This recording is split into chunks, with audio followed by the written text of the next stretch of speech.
This Chaser News Alert is proudly brought to you by Work Choices, the government advertising campaign that's protected by law.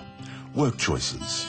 Look at how happy all these workers are. Workers actually actors. And Work Choices, offering more choice in your work than in your ad breaks.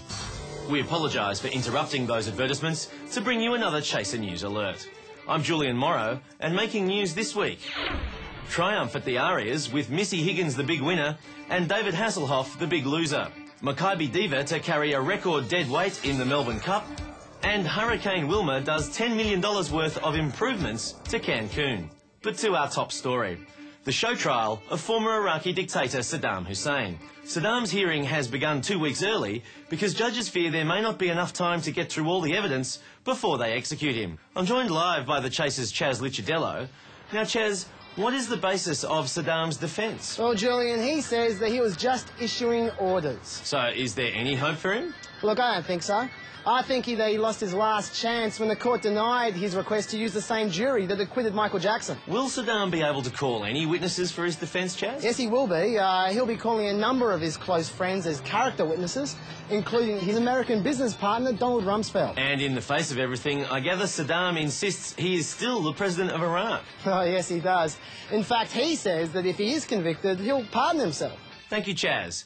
Back with more after this.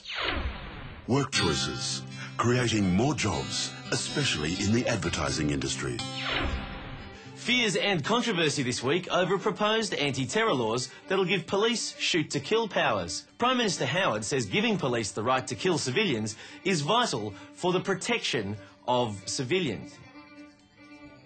The public reaction to the shoot-to-kill policy has been negative, with polls showing very limited support, especially among Brazilians who enjoy walking along the street and not being shot in the head.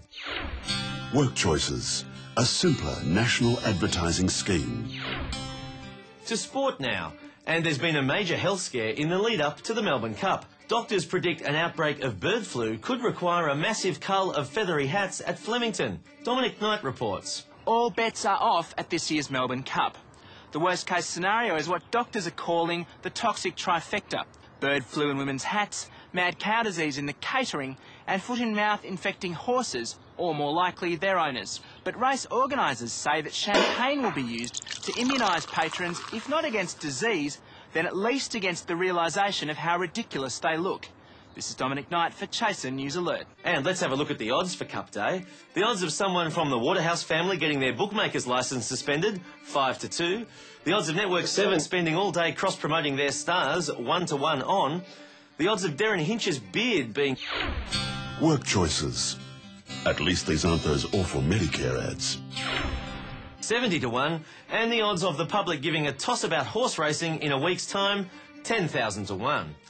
That's all for now, but tune in next week for all the big stories, including Janet Jackson introduces her love child to everyone except her brother Michael. Concern in Denmark after the new prince goes an entire week without producing an heir. And Australian horror film Wolf Creek less disturbing than Australian Princess. For more on any of our top stories, simply watch this episode of Chaser News Alert again.